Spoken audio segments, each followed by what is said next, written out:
This is Outrageous History.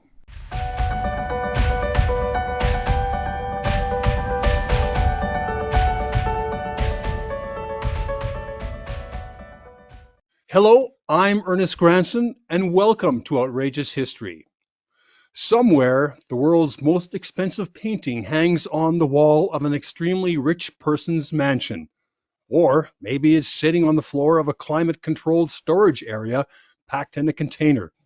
Only a select few people know its whereabouts, including Saudi Arabian Crown Prince Mohammed bin Salman, who is the painting's owner. That painting, known as the Salvator Mundi, purchased by MBS, as he is known, for $450 million, has stirred up a churning pot of controversy because of the claim that it's the work of Leonardo da Vinci.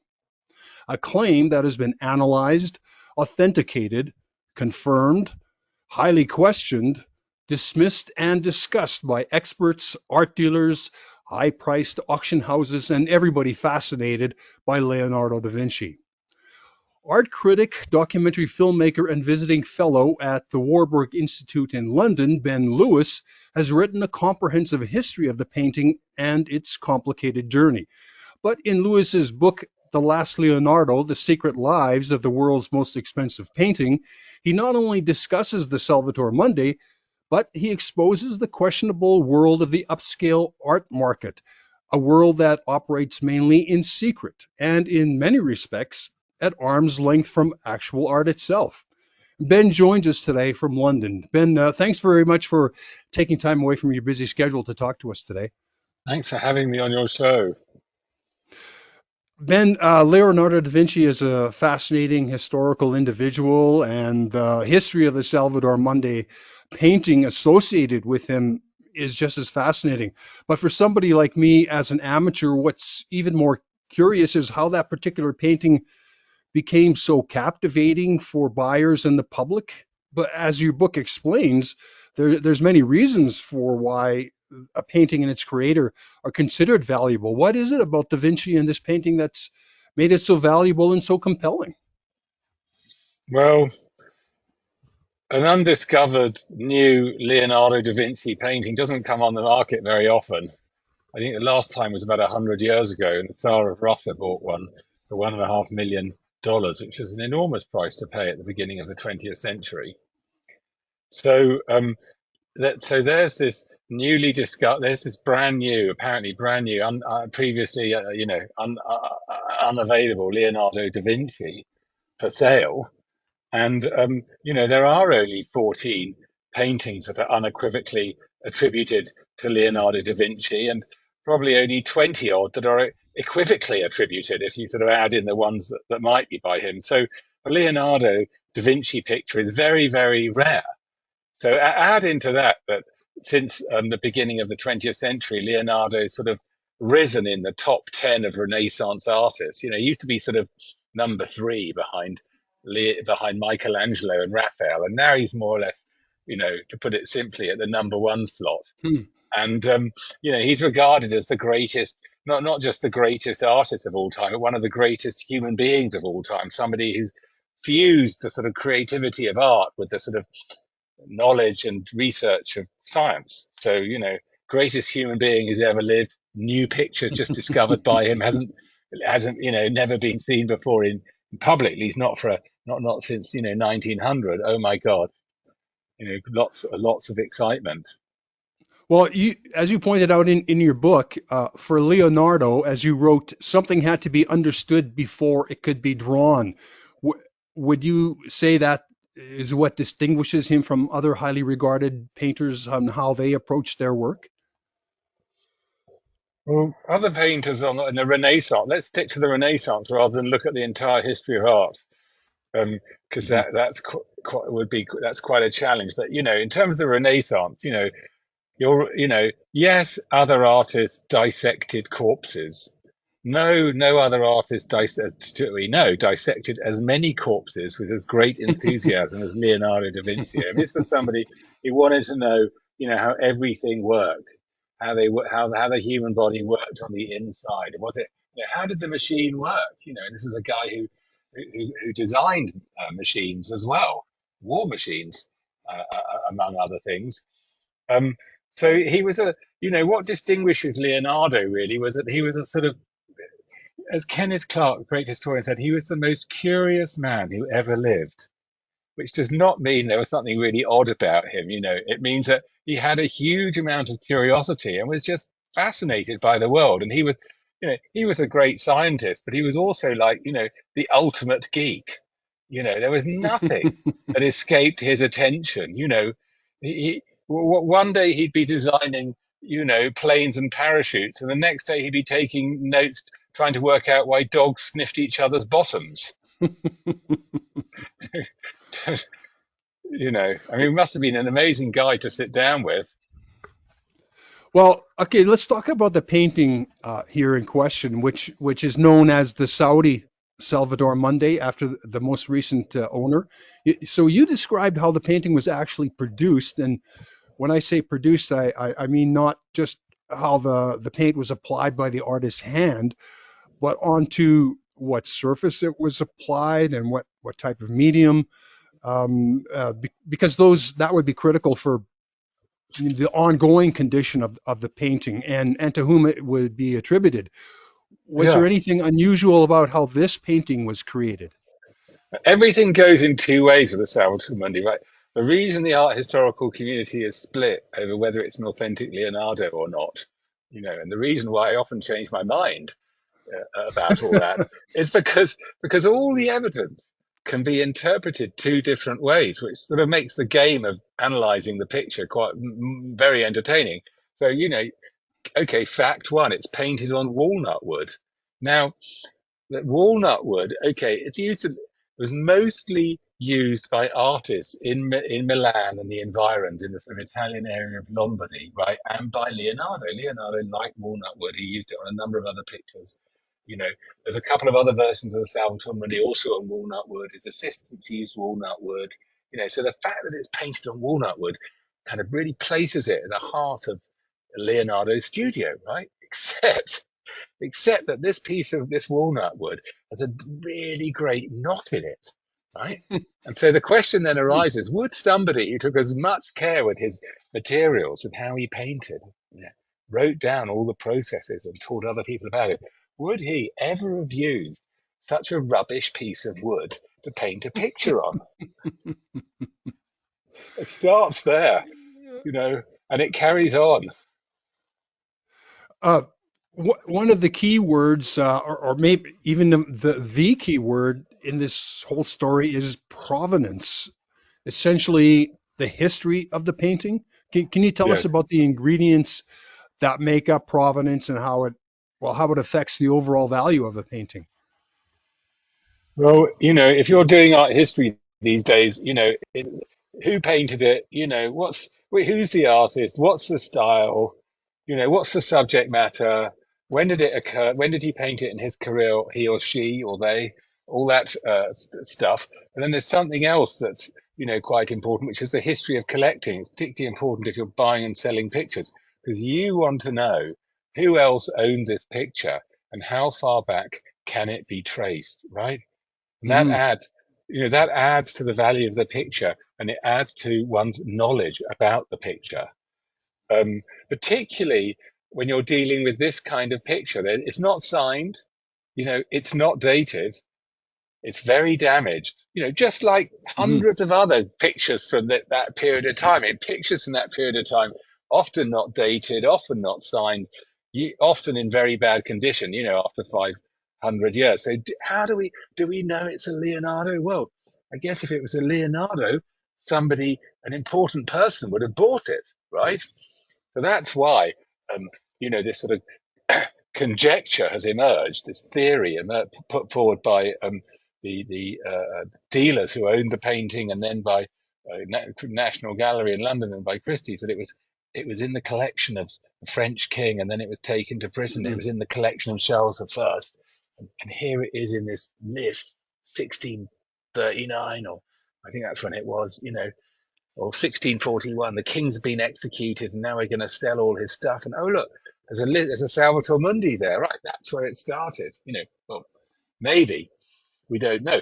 All we know is that the picture first documented in 1900 when it was in the possession of somebody of Hearst, of somebody called Joseph Hearst and his family. He's not a very prominent British, he's a British middle class guy really, with who I think he was a priest. I think he was a Catholic, and he went to Italy a couple of times, and he was reasonably well to do, lived in the country.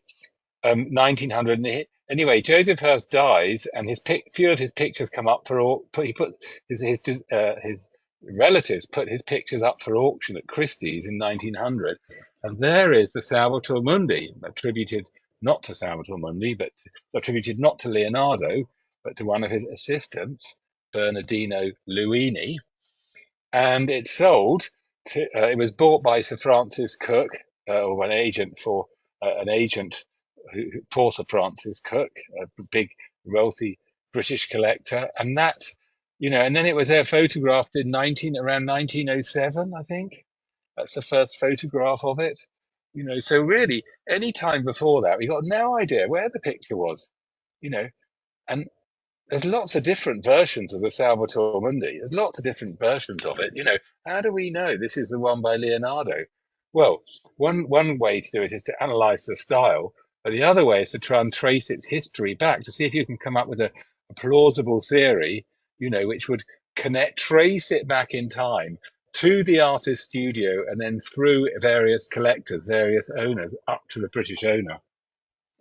That theory, involved, as I said, the French King Francis I, the British King Charles I, Charles II, and various auction houses in London until it finally winds up with Sir Francis Cook.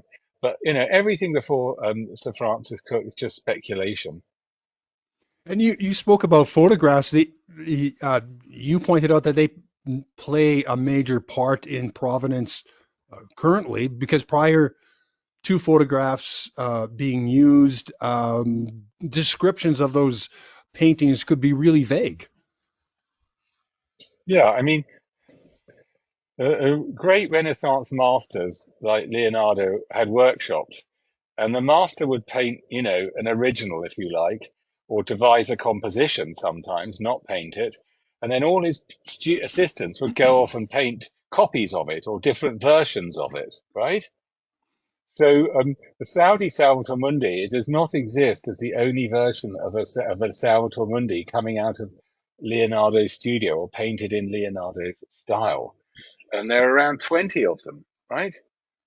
And they kept, lots of them came up for auction in the 18th and 19th century, and these auction catalogues don't give the auction catalogues, don't give the dimensions of the picture. And of course, they don't have a photograph because photography hadn't been invented then, or catalogues were rarely illustrated with photos. And so one sort of peering through these things, wondering, well, which Salvator Mundi is which? How do we know which one this is? It could be any one of a number of them. They were off, at this time as well. Most of the different versions were, they did come up for auction. They were called Leonardo da Vinci's. Well, are any of those seriously considered as possible, well, what you would call originals, or whatever that definition is? The Saudi Salvator Mundi is really the only contender as Hmm. for the original. Whether it is or not, let's set that aside, right? But if there is an original, art historians agree that it really must be the Saudi Salvator Mundi because it's so much better. There's so much more oomph in its look, the intensity of the look, and also the sort of smoky atmosphere.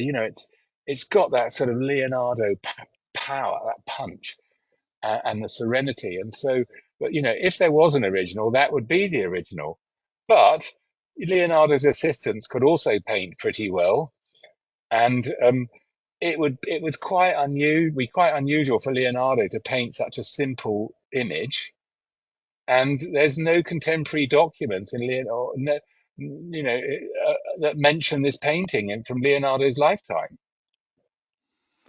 Yeah, there seem to have been two main characters that trigger this the huge fervor in this painting. That would be Robert Simon and Alex Parrish.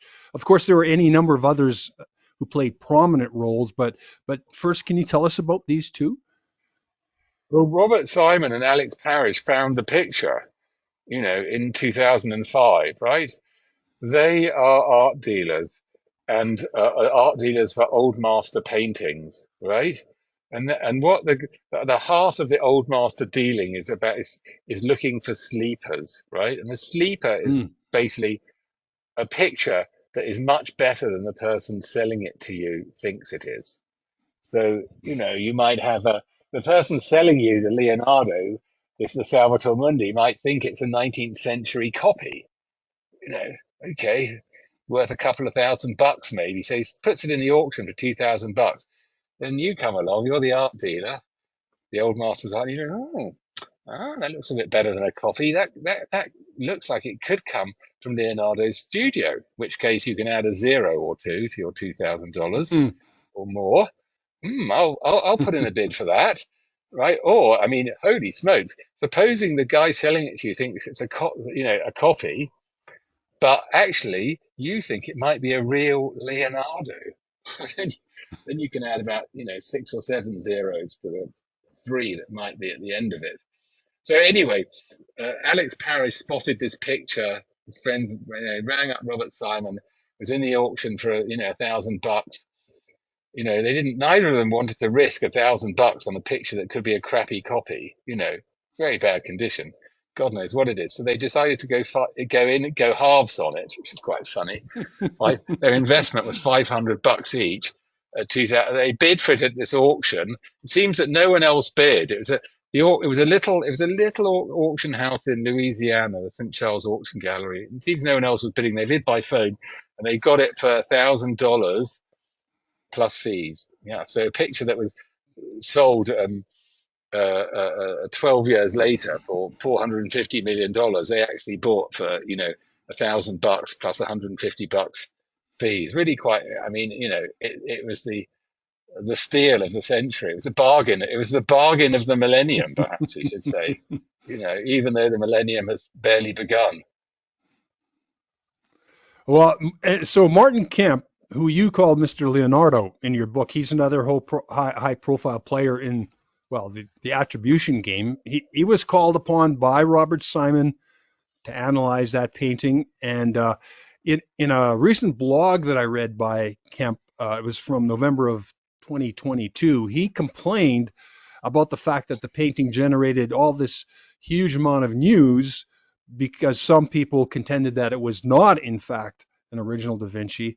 And he also complained about the fact that there was such huge news because it was purchased by a Saudi Arabian prince. But then he said there was very little public acknowledgement when the Louvre's historical investigation and scientific inspection substantiated the painting to be in Da Vinci's hand. So what role did Kemp play in all of this?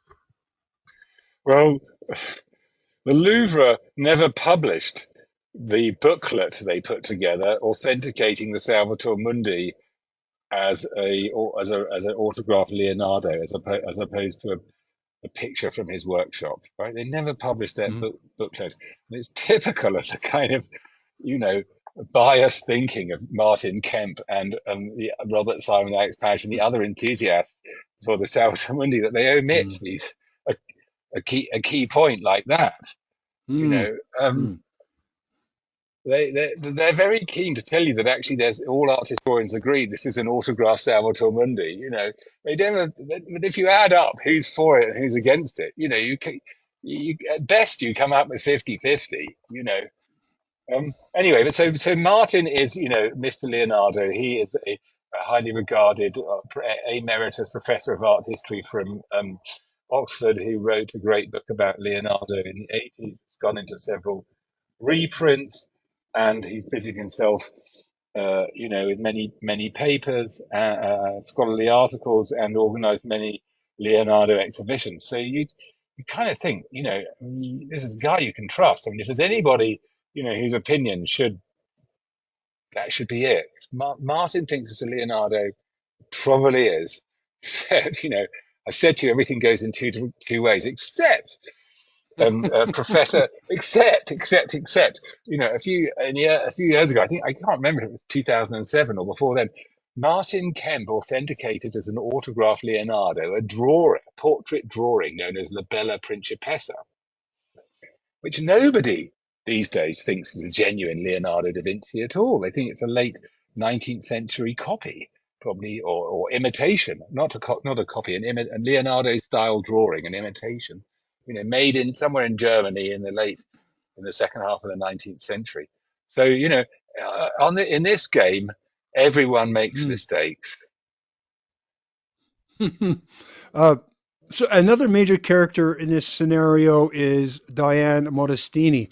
Um, and I find her and her late husband Mario quite interesting. Do you think that they had any inkling into the situation that they would be thrust? When you consider the condition of that painting, I saw the painting, the illustrations in your book, and the painting.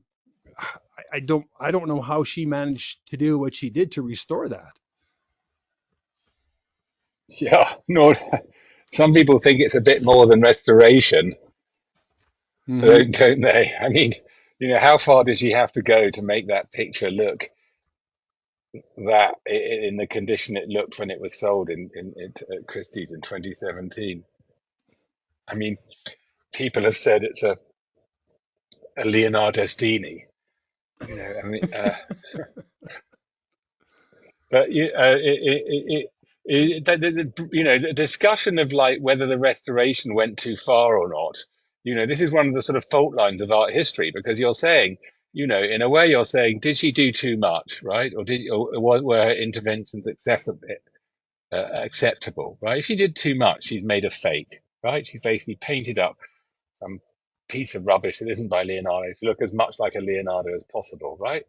If she's done it acceptably, then all she's done is, fill in the little get holes or gaps based on the paint on either side, and you know, removes dark varnish, and then it's fine, And again, people are divided about whether the restoration is acceptable or not. Most people think she went too far. Even the people who think this is an autograph Leonardo think the painting has been over restored. She worked on it for many months, and okay, she looked at the mouth, for example, and she thought, God, that mouth really looks like the mouth of the Mona Lisa. And then there's a big book. It's got a nice blown up picture of the mouth, and she looked, oh yeah, it's the same thing. So then she felt confident enough to restore the mouth in a Mona Lisa type way, because what had remained of it looked very like the Mona Lisa's mouth. Now, is that acceptable or not? Some people would think it was. I personally don't. The orb, the orb is holding in the unrestored around the outside. No edgy shadow. It's just very flat. It's weird. It's like sort of evaporating. That Leonardo would have painted in a darker shadow around, a line around, basically a bit of darkness around the edge, define it, right? And somehow that had been removed over the centuries. So off she went and painted that in. Is that going too far? Again, some people would think that it is. We've got no way of knowing if Leonardo had a dark edge around that orb, or whoever painted it. It didn't seem to affect the the value of the painting in its last sale. Um, so how did the experts? Well, I don't know. I guess experts is kind of a funny word to use, but how did they establish that kind of value, or are the experts involved really in the final purchase price of that kind of a painting? Well, they established an attribution to Leonardo when the picture was exhibited at the National Gallery in London in the Leonardo exhibition as a genuine Leonardo, just basically as a work by Leonardo da Vinci, as opposed to a work by an assistant of Leonardo, or a work from Leonardo plus workshop, or workshop on a design. whatever design of Leonardo's, whatever other options you might come up with. And that was based on a meeting that the National Gallery of London held in 2008. They basically held a sort of summit in which they invited 5 or 6 Leonardo experts to come at the picture. This was presided over by the curator of the Leonardo exhibition, Luke Sison, right? And, he also faced a dilemma, right? Talk about everything going two ways, He couldn't sort of wave a bit of paper and guys, I want you to tell me why you think this is a Leonardo or why you think it's a sign at the bottom. Tick box, yes or no, then we know officially. So if he did that, they'd all go, oh, we want to study the picture for 5 years and we've got to send it off for tests. And I'm not putting a name to that. That's risky, And anyway, I do think it's a Leonardo and put my name to it. How much? Because that's going to increase the value of the picture. So he couldn't actually say, guys, yes or no, sign on the dotted line. So he sort of, had the meeting and he, asked them, do you think it could be by Leonardo? Does it look quite Leonardo-like? The hand looks really good, doesn't it? And the face. And they sort of, now the art historians, sitting there, they want to be drawn on this. And if you're invited to, for a special meeting at a big public gallery, museum, you want to keep, you want to be polite. Those are the sort of conventions of the art. And, there's also a commercial incentive. You want to stay in with the museum, they might offer you work. Anyway, after the meeting, the National Gallery curator went upstairs to his boss, the director of the National Gallery, and said, they all agree it's a Leonardo. They all agree. And it was on that basis that they authenticated it as a Leonardo and exhibited as a Leonardo in the National Gallery's exhibition. But, when I wrote my book, I contacted all these 5 or 6 art historians who were at this meeting, and I said, asked them, did you think this was a Leonardo, and did you tell the National Gallery curator you thought this was a Leonardo? And most of them said, no, we didn't. No, actually, he didn't ask us. We didn't tell him. So that was that was the sort of big scoop, one of the big scoops of my book, which, and that landed me when the book came out, the entire front page of the Times newspaper in London, which I was quite chuffed about. It's like firing a HIMAR, at the heart of the art world establishment. It seemed that Alex Paris, he seemed reluctant to discuss with you the most recent owners of the painting, actually just prior to its listing by the New Orleans auction house, just as he had found that painting. Can you describe your search to find those owners that were prior to it was eventually put up for sale? Yeah, Robert Simon and Alex Parrish had dropped a couple of clues in their articles. They said they got it from an estate sale in Louisiana, and that the name was Kuntz. So I started looking around for, which Kuntz in Louisiana might have bought this in 1958, and then from that I could find his descendants. Anyway, I came across Felix Kuntz, who was, and reasonably successful businessman, as I recall, but that turned out to be completely wrong. The key was, having sort of set up to find, the key is to, it was sold at auction, right, in a catalogue somewhere. Somewhere it's going to be in a catalogue. So I hired people in Louisiana to look to all the catalogues of all the auction houses within the time period. I mean, we knew that they bought the picture, that Alex Parrish and Robert Simon had bought the picture, in whatever March or April or June, whatever it was, 2005. So I got some guys, to help me and look through all the catalogues and stuff. They couldn't find it. But they said, one auction house that's gone bust, and you can't get their catalogues anywhere in Louisiana. The only place you can get them is in Cleveland. I rang up a friend of mine who's researched documentaries for me before.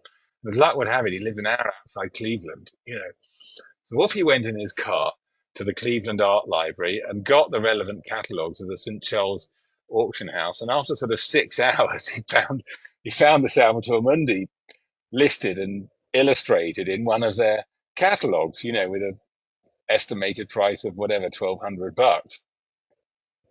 Rang me up, sent me the catalog. But the question was, who who was consigning it? The, the auction house had gone bust, and the auction houses aren't allowed to tell you who consigned what. And but on the cover there was a number of options, because it said, the auction was selling, the estate, which means the sort of, pictures bought by somebody who's dead. The estate of so and so. This the is the collection of so and so. One of the things was the estate of Basil Henry Senior, right?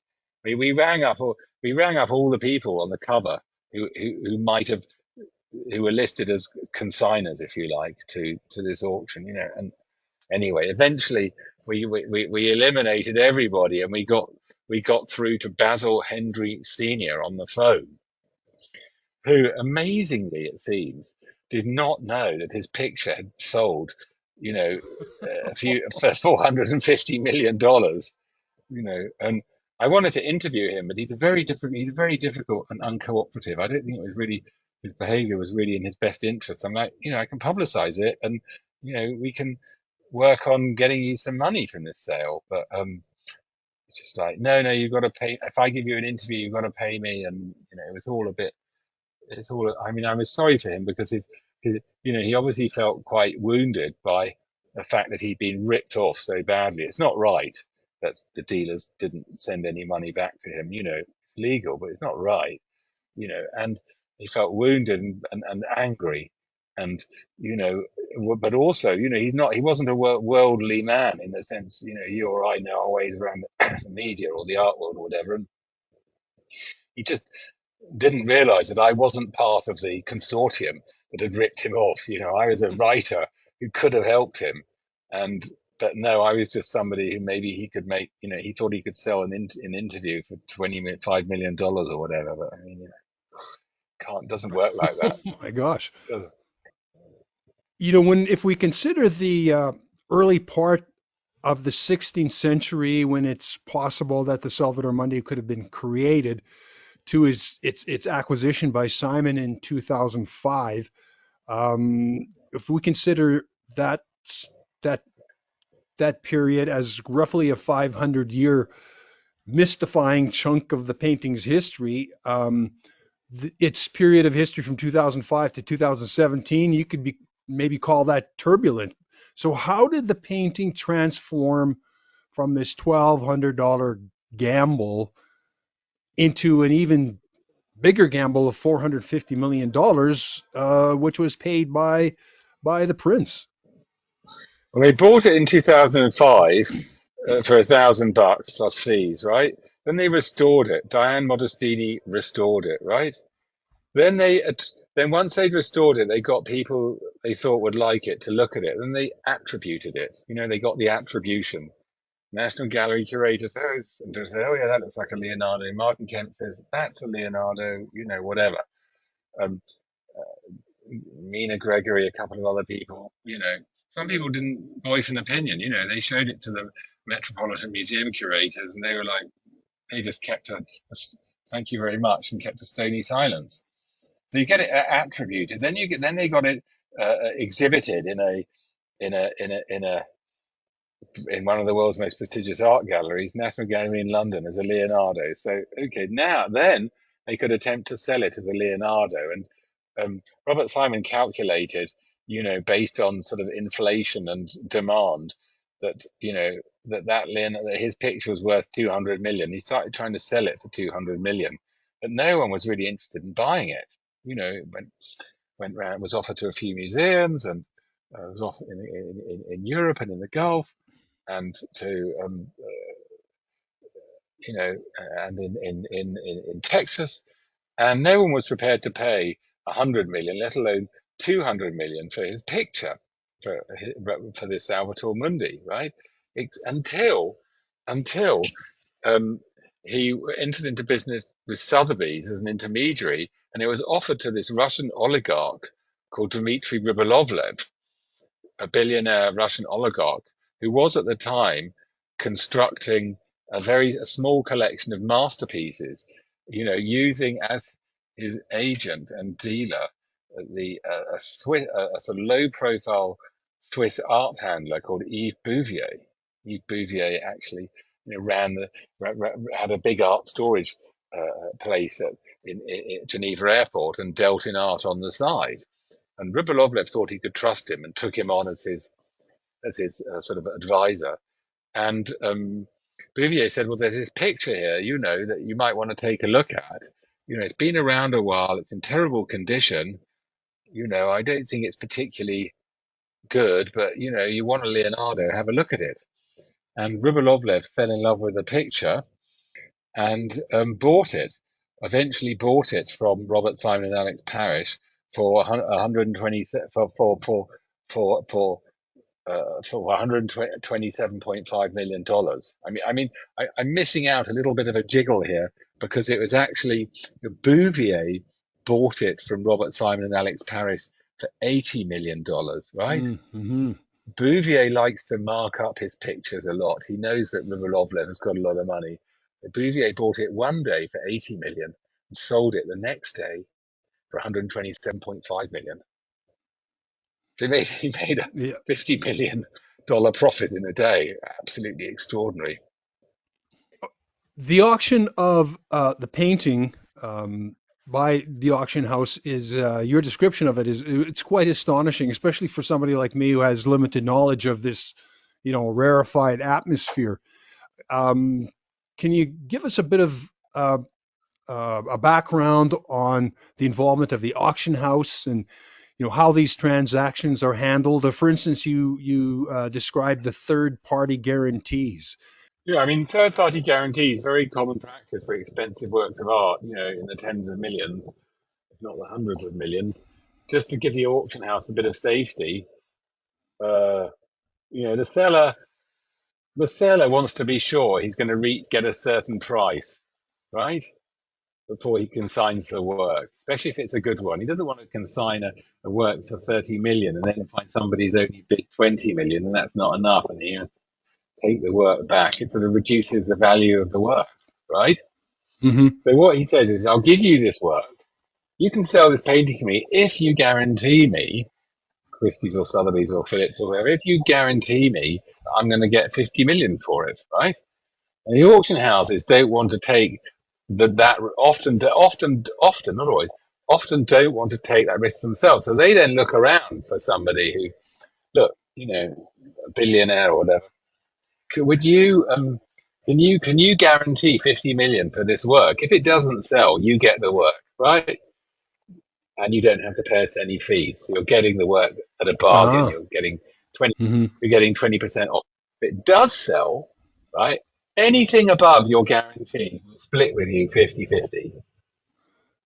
Right? So you can Oh, I make see. Mm-hmm. a lot of money, right? So the first thing that Rybolovlev wanted was a guarantee, which he got possibly to 80 or 100 million from some wealthy Asian chap, and then it went into auction, and the auction was, very strange. Auction 19 minutes.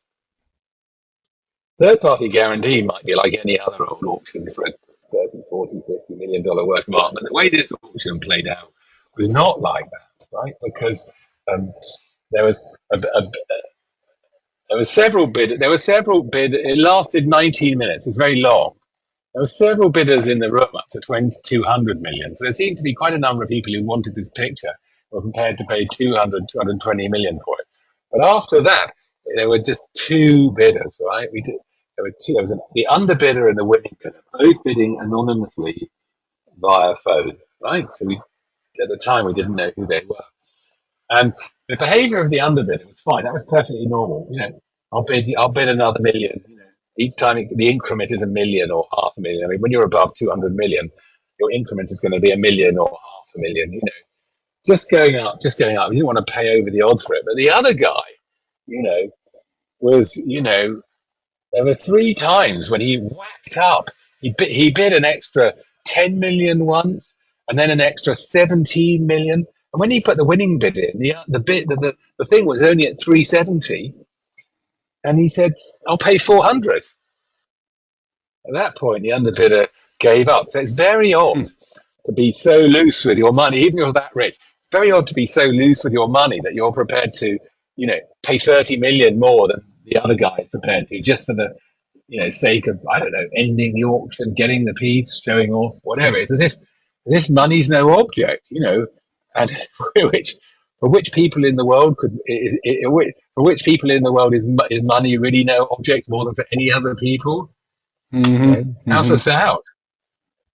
Well, your book, The Last Leonardo, was published in 2019, and about that time, the expectation had been that the owner, who was finally identified as MBS, would present it for display at the Louvre's big 500th anniversary expedition or exhibition of Leonardo da Vinci that same year, but that didn't materialize. Do you think that it'll finally show up in Saudi Arabia, maybe at its new Alula Cultural Center? Yeah, I mean, we the Louvre didn't. Why didn't the Louvre show the Salvator Mundi? They wanted it. They made a little booklet attributing it to Leonardo. Okay, their arguments were rubbish, but let's not deal with that now. They were prepared to say it was a Leonardo, but at the end of the day, they didn't get the picture. Why not? Probably because Mohammed bin Salman said, "I'll only give you this picture if you hang it next to the Mona Lisa." You know, I want this picture to be established by the Louvre as the male Mona Lisa.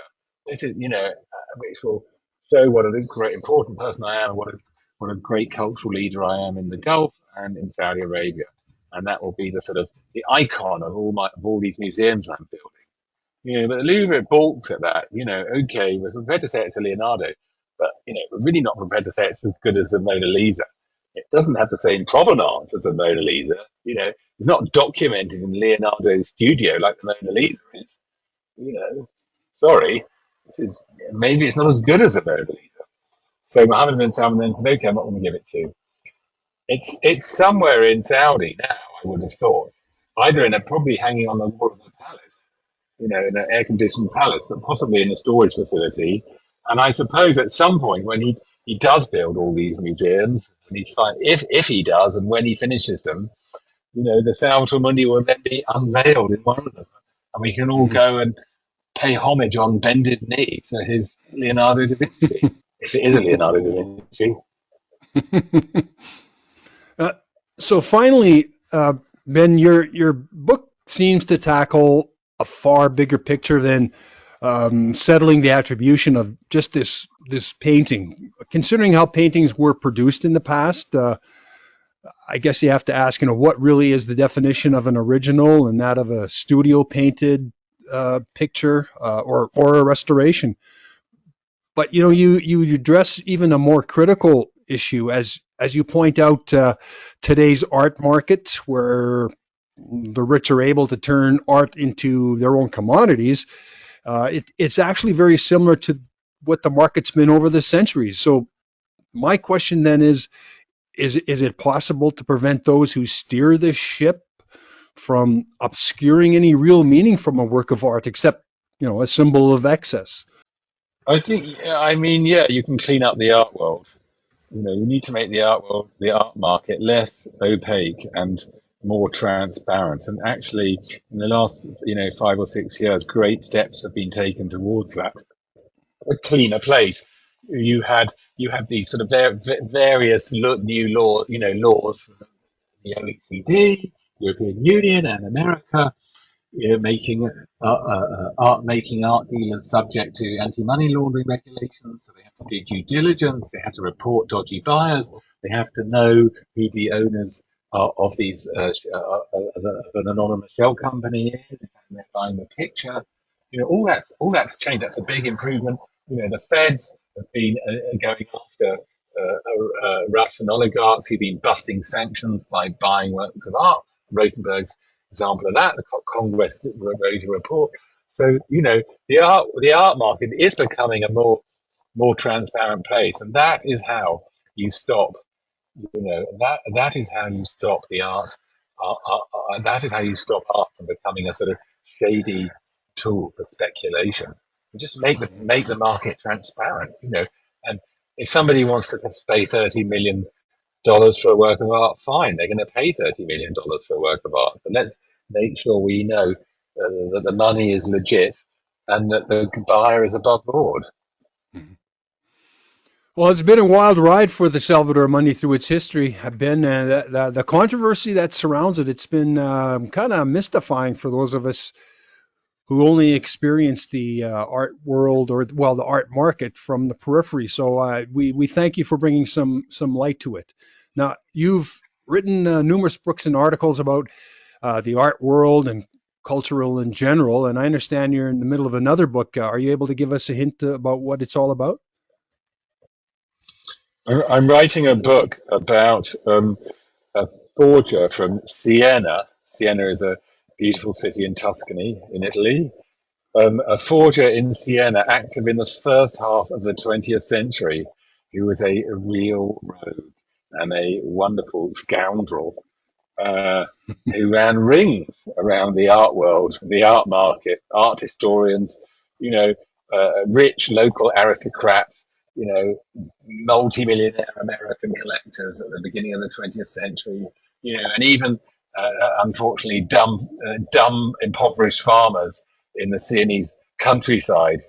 He was a real, out for himself kind of guy, but also, just a brilliant forger and a brilliant kind of subversive. He was a kind of Che Guevara, if you like, a Lenin, a Trotsky type, the Trotsky of the art market. Subverting everything. There's a lot of good. He wrote his own memoir, which was what didn't really tell the whole truth, as you can imagine, in 1932. But there's lots of other material you can kind of cross-reference with, including letters and diaries from art historians and contemporaries, but also, all the court files, all the court cases he got caught up in the 1890s and the early 19th century, early 20th century. I found some of the files. It took a long time, in these Italian state archives. So hopefully it will be the most detailed biography of a historic forger ever written, and also a saga through the ages set in a beautiful Italian town. Well, we'll wish you luck in completing that. Hopefully, we can get a hold of you to talk about that once it actually comes out. I thank you for your time today, and I thank all of you for tuning in. For online information about this and other podcast topics, log on to www.outrageoushistory.com. And when you do log on to the website, don't forget to register to access the Outrageous History Members Lounge, where you'll find all sorts of additional information on the podcasts, our deep dives and authors' deep dives. And if you have any issues with any of the topics discussed, any comments or questions, log on to What's on Your Mind, the Members Lounge Interactive Forum. You'll have to register to access the lounge, but it's free and easy to do. Thanks for tuning in to Outrageous History. I'm Ernest Granson. Outrageous History is produced by Northern Flicker Media.